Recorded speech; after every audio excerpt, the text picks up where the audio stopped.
Hi guys, I'm Woodcraft Hamster and I thought I'd do another quick video for you today. Now, seeing as it's a bank holiday here in the UK, I've had a bit more time in the workshop than I usually would do, which has been great. And I've also had a bit of time to have a look through YouTube, and I've been going through some of my channels that I subscribe to, and if you've already subscribed to my channel, you're probably familiar with these guys anyway.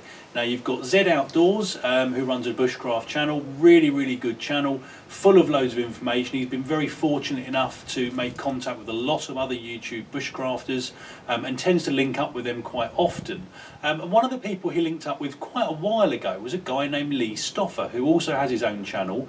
Now, like me, Lee is a woodworker, and to be fair, Lee is a much better woodworker than I am by quite a considerable degree.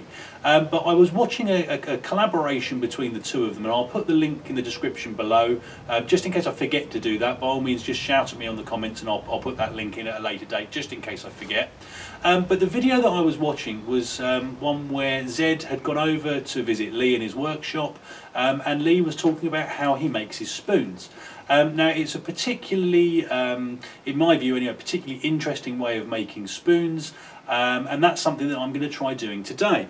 Now, here I've just got a piece of apple wood. This is an offcut from the bowl that we've been making recently, and to be honest, it's not the best piece of wood. I chucked it on the scrap pile thinking I'll have a look and come back to it later maybe, and I've just roughed it out into a billet shape, and that's what I'll be using today. Now, there are a few knots in here.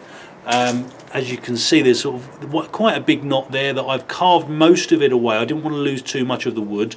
There's another little one down here, but basically the technique that Lee uses, and I hope if you are watching, Lee, I hope you don't mind me pinching this technique off you, is basically taking a billet like this, putting a small saw cut in, cutting a sort of a V shape into it, which will then give you the sort of the curve of your spoon.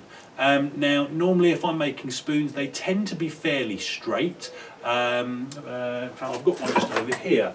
So this is just a very small little teaspoon that I made a little while ago, and as you can see, it's very straight. Now, you've got a little bit of a sort of a curve with where the bowl meets the handle, which is fine, but the spoons that Lee makes, I mean, you know, no other way to describe them, they are a piece of art. So without further ado, what I'm going to do is just move the camera a bit closer in, and I'll show you how it is I'm planning on doing this. Right guys, so here is our billet, and as I say, what we're going to do is put a small saw cut about between a third and a half of the way down this billet.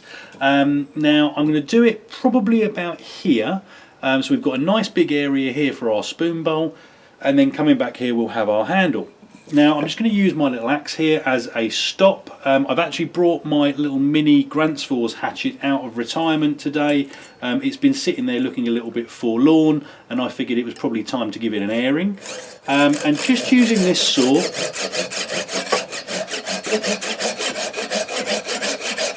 I'm just going to put this cut in.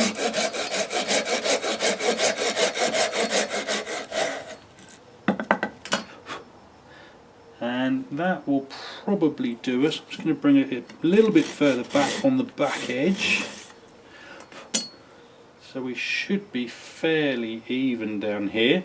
So here and here. And that's pretty much it for the saw work. Now, the next stage is to carve in a V shape down here and down here. And to do that, I'm just going to use my axe. I'll just move slightly closer so you can see me. And really, all you're doing is just taking off small amounts. Now, the reason for this cut is it does act as a stop cut, which is very useful. And you'll have to excuse my axe work here, guys, because I've not used this axe for quite a while, and it does behave slightly differently to my carving axe, which is one of the reasons I wanted to sort of use it today, just to try something a little bit different.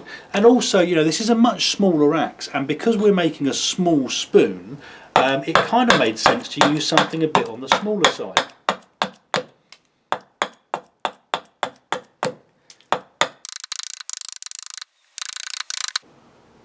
So we're nearly down to our lines. Slight little bit more to go this side, and again you can see that I'm carving right up to this this knot here, which does make the carving slightly more difficult. I mean, for a small spoon like this, it shouldn't be a massive problem, to be fair, but it does just make everything that little bit more difficult.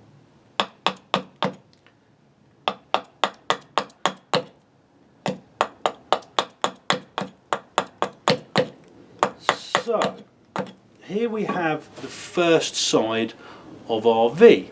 Looks very much like an oversized tent peg at the moment, but you can see you've got this sweep coming down. Let me get this right in the camera angle for you. So you've got the sweep coming down here, and what we need to do is carve another one into here.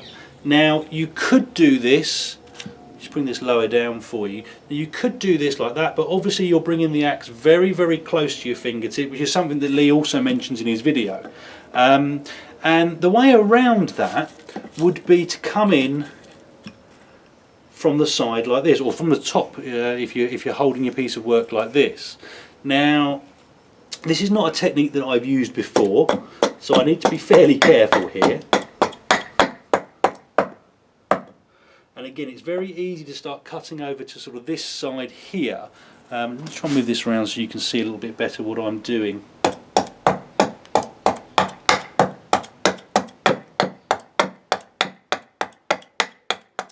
And really what you're trying to do is get these two parts here to meet.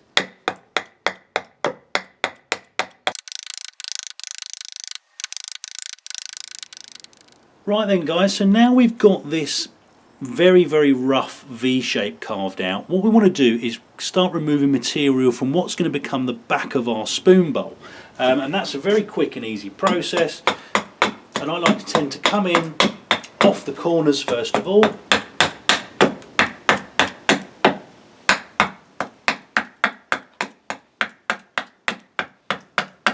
then round the back,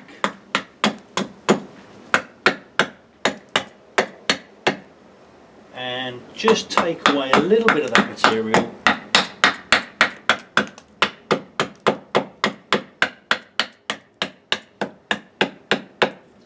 Start rounding off the bottom a little bit.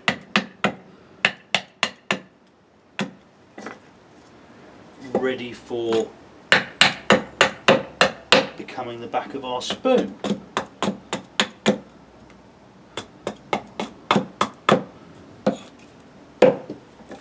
So quite quickly there you can kind of see this turning into a bit more of a spoon shape. Quick look from both sides. Now it's not the most even pieces of wood, I'll grant you, but that's fine. I can tidy this up a little bit later. I may even just take a little bit off the top here.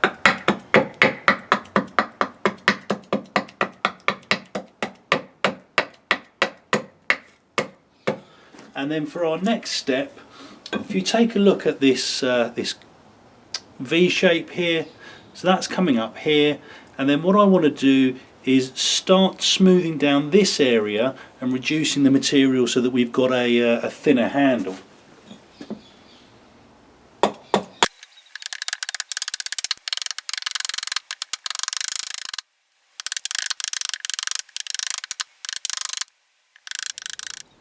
Right then guys, so there you go. I've finished off the basic roughing out of this spoon. Certainly not as tidy as some of Lee's offerings, but you know, I'm still relatively pleased with it for now. And what I've done is I've just marked out a very rough sort of spoon blank on there. What we're going to do is use the axe just to sort of chop down onto these lines on both sides. Now I do have this big knot here which I think is going to cause me a problem for splitting it out, but I'm going to persevere anyway. So I'll start off with the side that I don't think is going to cause too much of a problem, and really you just want to get your axe to bite into the top and then just tap it down on whatever it is you're using as a workbench or a carving stump. And again, because this is very green wood, it's not splitting particularly well. But you can see, and what I should have mentioned, I obviously put a couple of stop cuts just in here, which is what I do with a lot of my work, just because it means that when you are splitting down, it's not going to go through and ruin a part of the work that you don't want it to touch. So again, I'm probably going to spend a couple of minutes just axing this down, And do you know what, we'll try splitting out this this one here. Again, this is probably where the problem's going to come if we get a problem.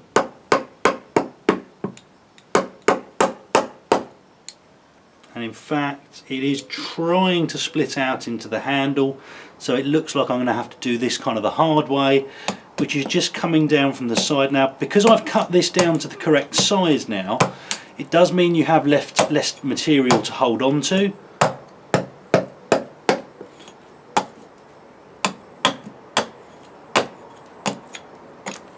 But again, I think rather than bore you with this, I'm just going to spend a few minutes just cutting down to these lines,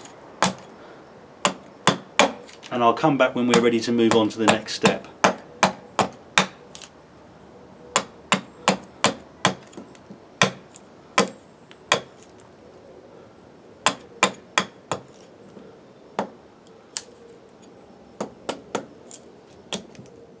Right then guys, so I've now finished up with the axe, and hopefully you can see from the camera there, you've got this kind of nice sweep, let me get that in the right angle, you've got this nice sweeping curve coming up here, obviously same from the other side, and I've axed down as close as I dare with my lines, and really there's two stages left now. One is finishing off with a knife, which is going to be the one after this, but what I'm going to do now is put the bowl into the spoon, and for that I'm going to be using this, which is my Twicker cam. It's the smaller of the two, and it basically works in the same way as a very large spoon knife, and the idea being, and I'm trying to see if I can find a good angle to get this on camera for you, so basically you're just taking away very, very small shavings. Now there are other ways of doing this. You can kind of let me see if I can find the way of doing this. So I can kind of put this up here against my body so that my hand is nowhere near this blade, and that's the important thing. I've actually got, hopefully you can see on my thumb there, I've got quite a deep bite from one of these Twicker cams, which I did a few days ago, just because I wasn't paying attention.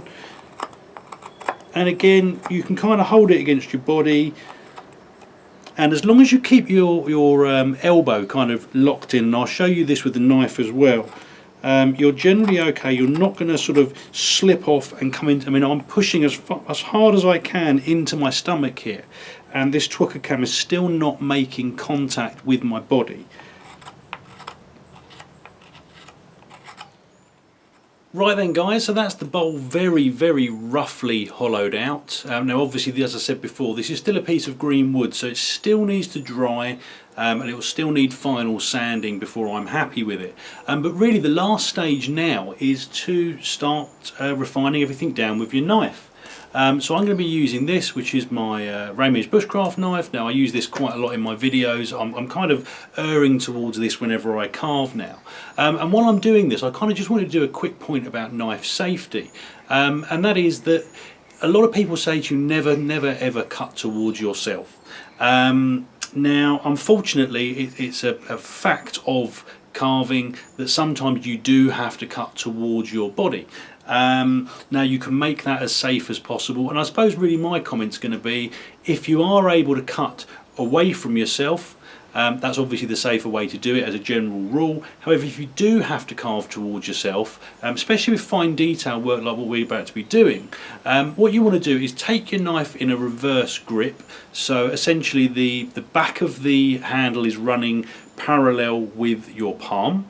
Lock in your elbow of whichever arm you're using your knife in, so in this case my right arm, and my right elbow is clamped against the side of my body, and what I need to do is carve in these little curves on the handle here. Now I could do it this way using the back of my thumb, but there is a chance that you can slip forward, hit the bowl with the knife and split off part of the bowl. So to do that a lot more evenly, a lot more controlled, I'm actually going to put the spoon against my chest, and using this reverse grip with my arm locked against my side, very slowly, and this is a great way of putting a lot of control into your cuts, is just bring that down. Now what you can do, and I'll demonstrate this now, so I can just about touch my chest with this blade, but I'm really having to kind of bend my hand in a way it doesn't want to go in order to do this. So when you're sitting here and you're carving like this, even if you were to sort of slip for whatever reason miss the bowl, doing this in sort of the natural way that my hand wants to go, I'm not actually making contact with my chest. So anyway guys, I'm just going to do a little bit of tidying up work on this spoon. I will fast forward through a little bit of this footage for you, and I'll come back when we've hopefully got something that at least vaguely resembles a spoon.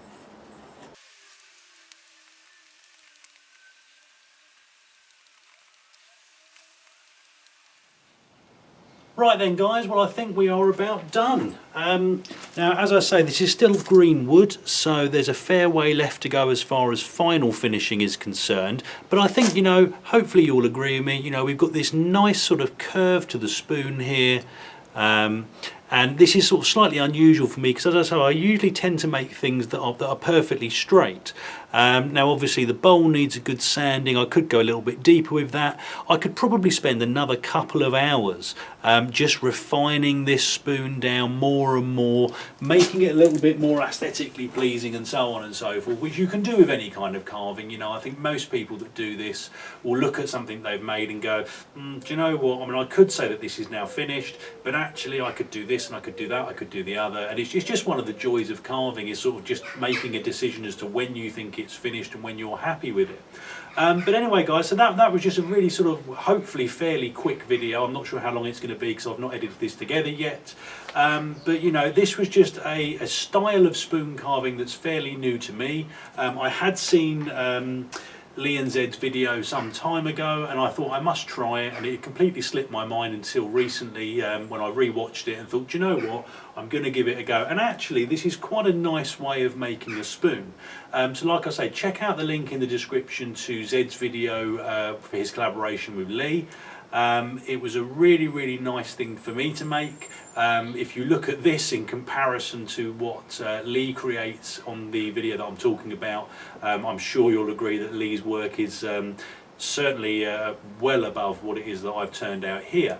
But anyway guys, as usual, I hope it was useful. Comments and questions in the box below. Hit like and subscribe if you'd like to see more, and I hope you'll all join me next time. Thanks guys.